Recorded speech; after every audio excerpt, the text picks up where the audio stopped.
Hello everyone, welcome to CS Explain. Today we are going to talk about variables. This is the fourth video from chapter number 5. तो सबसे पहले देख लेते हैं हम variables होता क्या है। तो यहाँ पे अगर आप देखेंगे तो a variable in a program is uniquely identified by a name, that is identifier. ठीक है, यहाँ पे आइडेंटिफायर और वेरिएबल में हमें कंफ्यूज नहीं होना है। कुछ लोग उसी में कंफ्यूज हो जाएंगे, वो लोग सोचेंगे कि वेरिएबल और आइडेंटिफायर सेम है। नहीं, सेम नहीं है। उसमें होता क्या है, देखिए, जो आइडेंटिफायर है that is the name of variable और फंक्शंस और अदर एंटिटीज। वो उसका नाम है, उसके नाम को आइडेंटिफायर कहते हैं। बट वेरिएबल वो डिफरेंट चीज़ है और फंक्शन भी अलग चीज़ है। उसकी जो नेमिंग करते हैं दैट इज आइडेंटिफायर, क्योंकि वो आइडेंटिफाई कर रहा है कि ये है क्या। ठीक है, तो अगर आपने पिछला वाला वीडियो देखा होगा हमारा तो उससे आपको क्लियरली आइडिया लग जाएगा। तो यहाँ पे डेफिनेशन में हम देखेंगे कि a variable in a program is uniquely identified by a name. Variable in Python refers to an object. Object क्या है ये अभी हम आगे देखेंगे, लेकिन अभी के लिए आप समझ सकते हैं एन आइटम और element that is stored in the memory. जो पाइथन में जो जो भी वेरिएबल और जो भी चीज़ें होती हैं सब ऑब्जेक्ट के रूप में स्टोर होते हैं। जब ऑब्जेक्ट के रूप में स्टोर होते हैं किसी आइटम के रूप में उसकी एक आईडी होती है, उस आईडी के रूप में उसको आइडेंटिफाई कर मेमोरी में स्टोर होते हैं। और value of a variable can be string, numeric. String क्या है मैं अभी आपको बताऊंगा। न्यूमेरिक और any combination of alphanumeric character. ठीक है, in Python we can use an assignment statement to create new variable and assign specific rules, specific values to them. ठीक है, तो पाइथन में हम क्या करते हैं, हम असाइनमेंट स्टेटमेंट का यूज करते हैं। हम असाइनमेंट स्टेटमेंट का यूज करते हैं to create new variable and assign specific values to them. Variable के बारे में आप समझ ही गए होंगे कि ये variable in a program is uniquely identified by a name.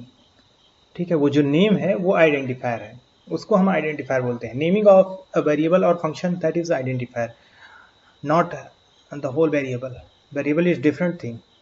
Okay, variable is we can say container that hold some value. Value को हमें स्टोर करानी है तो हम कहीं भी किसी चीज़ में स्टोर कराएंगे ना। अगर जैसे हमें कोई सामान रखना है, जैसे सपोज आपके पास एप्पल्स हैं, आपको एप्पल्स रखने हैं या फिर फ़ोन आपको रखना है, तो आप अपनी पॉकेट में रखेंगे ना, तो pocket that pocket is variable. Okay, that pocket is variable. And जैसे सपोज आपका फ़ोन आपको अपनी जेब में रखना है, तो that your pocket is your variable. Okay, और फ़ोन जो है आपका, फ़ोन को आप पॉकेट में रख रहे हैं तो phone is object. Okay, phone object है, उसमें रख रहे हैं। अब ये मैंने अपना आइडियल शेल कोड रखा है, इसमें मैं आपको दिखाऊंगा कैसे हम वेरिएबल क्रिएट करते हैं। जैसे सपोज कोई वेरिएबल है, सपोज लिख देता हूँ मैं वेर इज ये न्यूमेरिक वैल्यू हमने कोई असाइन कर दी इक्वल्स टू। जैसे किसी वेरिएबल नेम में ये तो वेरिएबल नेम है वेर, जो इसका इसमें कोई वैल्यू हमें असाइन कर देते हैं तो एक इसका स्पेस क्रिएट हो जाता है बैकग्राउंड में, और उस स्पेस में ये वैल्यू स्टोर हो जाती है। तो ये वेरिएबल है, ये होल्ड करता है वैल्यू 5 को। ठीक है, अब यहाँ पे हम करेंगे प्रिंट वेर, तो यहाँ पे वेर 5 आ जाएगा। ठीक है, अब अगर हम इसके साथ कुछ कैलकुलेशन करना चाहें तो वो भी कर सकते हैं, जैसे प्रिंट वेर 10 करके, तो 55 इंटू 10 दैट इज 50। अब अगर हम अपने चैनल का नाम लिखना चाहें, जैसे कि नेम इज इक्वल टू, मान लीजिए मैं लिखता हूँ CS एक्सप्लेन, ये हमारे चैनल का नाम है। ठीक है, तो ये नेम वेरिएबल में स्टोर हो गया। जो वेरिएबल है वो नेम है, इसका नाम जो है वो नेम है। ठीक है, जो नाम की बात आती है तो हम कहेंगे आइडेंटिफायर।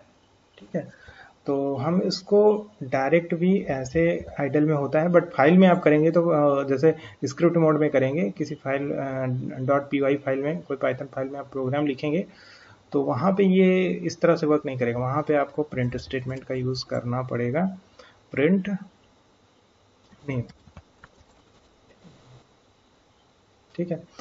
अब मैं अगर उसके बाद अंडरस्कोर से करता हूँ, जैसे कि अंडरस्कोर। अच्छा, आइडेंटिफायर जैसे मैंने पिछले वीडियो में बताया था आइडेंटिफायर कैसे कैसे यूज़ करते हैं, तो सेम आइडेंटिफायर की जो नेमिंग होती है वैसे वही सेम नेमिंग वेरिएबल के केस में भी होती है। तो वेरिएबल की नेमिंग करना ही आइडेंटिफायर की नेमिंग करना है, ठीक है। तो वेरिएबल की नेमिंग, जो वेरिएबल का नेम होता है वही आइडेंटिफायर है। तो इसके लिए कोई अलग से रूल नहीं बताने की जरूरत है, जो आइडेंटिफायर का रूल है वही है। जैसे कि मान लीजिए मैंने अंडरस्कोर से स्टार्ट कर दिया, अंडरस्कोर से स्टार्ट कर दिया, तो यहाँ पे name is equal to ABC ले लेगा, ठीक है। प्रिंट प्रिंट कर देंगे, नेम ABC प्रिंट कर रहा है। बट अभी अगर मैं इसके सामने कोई डिजिट लिख दूं, 1 नेम, इसके सामने मान लीजिए ABC, सिंटैक्स एरर, ठीक है। एरर ये एरर दे रहा है, ठीक है, क्योंकि डिजिट से स्टार्ट नहीं होगा। हाँ, इसको बाद में आप कर सकते हैं, name 1 is equal to DEF पे दे देता हूँ, प्रिंट, इसको ले लिया, प्रिंट नेम 1। तो इस तरह से वेरिएबल क्रिएट होते हैं। वेरिएबल को हम असाइनमेंट ऑपरेटर, जो ये है असाइनमेंट ऑपरेटर, इक्वल ऑपरेटर को असाइनमेंट ऑपरेटर कहते हैं। इससे हम वैल्यू को असाइन करने में इसका यूज़ करते हैं। तो इस तरह से होता है। अच्छा, कोई अगर मान लीजिए कीवर्ड का हम यूज़ करते हैं, कीवर्ड का अगर कोई यूज़ करते हैं तो क्या होगा, जैसे कि हमारे पास हमारा एक कीवर्ड था इफ़ कीवर्ड। इफ़ कीवर्ड में हम कोई वैल्यू डालते हैं, जैसे देखिए इसका एज ए वेरिएबल इसको यूज़ करते हैं, तो ये सिंटैक्स एरर देगा, इनवैलिड सिंटैक्स।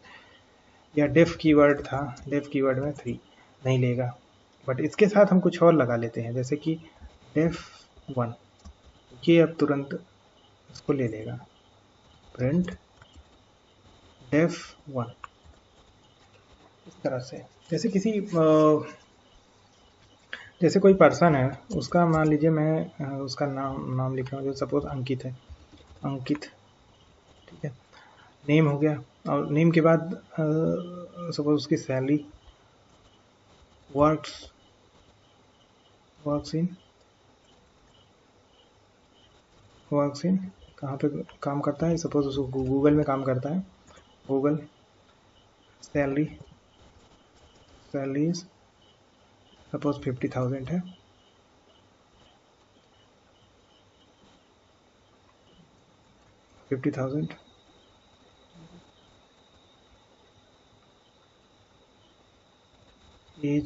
एज उसकी है 24। तो इसको सबको प्रिंट कराना है हमें, तो प्रिंट नेम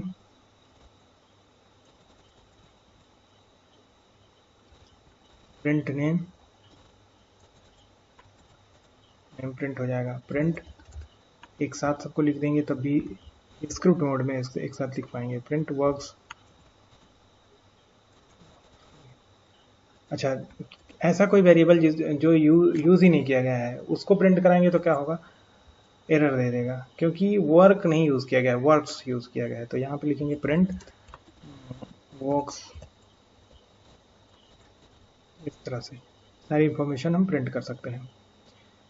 अब मैं कहूँ कि जैसे आपका मंथली एक्सपेंस है, जैसे अंकित की बात करूँ तो अंकित की सैलरी जो है 50,000 है। मान लीजिए उसका मंथली एक्सपेंस हमें ट्रैक करना है, तो मंथली एक्सपेंस ट्रैक करने के लिए हम क्या करेंगे कि सपोज वो रेंट उसका कितना है, रेंट उसका रूम रेंट उसका कितना है, रूम रेंट उसका सपोज 10,000 है, ठीक है, 10,000 उसका रूम रेंट है। बिल उसका कितना आता है, बिल उसका आता है सपोज 4,000 उसका बिल आता है। तो हमने बिल नाम से एक वेरिएबल क्रिएट किया, उसमें हम 4,000 उसमें वैल्यू हमने डाल दी। अब उसके बाद वैल्यू असाइन कर दी। अब उसके बाद शॉपिंग में वो कितना खर्चा करता है, शॉपिंग में वो करता है सपोज 20,000, ठीक है, 20,000 उसने शॉपिंग में खर्च कर दिए। शॉपिंग में हमने शॉपिंग नाम से वेरिएबल क्रिएट किया और उसमें वैल्यू डाल दी, ठीक है। अब इसके बाद एक मैं दूसरे टाइप का वेरिएबल जैसे क्रिएट, हाँ ठीक है, तो उसके बाद हम एक्सपेंस अगर ट्रैक करेंगे EXP से हम एक्सपेंस को वो करेंगे, तो उसका एक्सपेंस अगर ट्रैक करेंगे तो हम रेंट को लेंगे, फिर उसके बाद ऐड करेंगे, सबको ऐड कर दे रहा हूँ, बिल प्लस शॉपिंग। अब हम प्रिंट एक्सपेंस यहाँ पे EXP प्रिंट करेंगे तो एक्सपेंस हमारा 34,000 आ जा रहा है।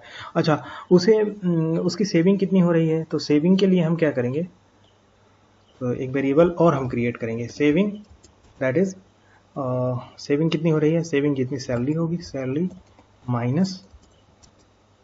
माइनस उसका जो एक्सपेंस होगा EXP, उसका मंथली एक्सपेंस होगा, तो सेविंग हमें मिल जाएगी। तो हम यहाँ पे इसको प्रिंट करा देंगे, प्रिंट यहाँ पे सेविंग और उसके बाद सेविंग। देखिए ये जो वेरिएबल है, ये सेविंग हमने लिखा है, ये डबल कोट में, ये स्ट्रिंग है, ये दूसरा वेरिएबल है, ये एक वेरिएबल है, ठीक है, ये हमें मैसेज प्रिंट कराना है सेविंग। यहाँ पे और आगे लिख सकते हैं सेविंग ऑफ कित, इस हिसाब से हम करेंगे, तो इसको करेंगे सेविंग ऑफ अंकित इज 16,000, तो उसका मंथली एक्सपेंस 34,000 है, सेविंग 16,000 है और उसकी सैलरी जो है 50,000 है।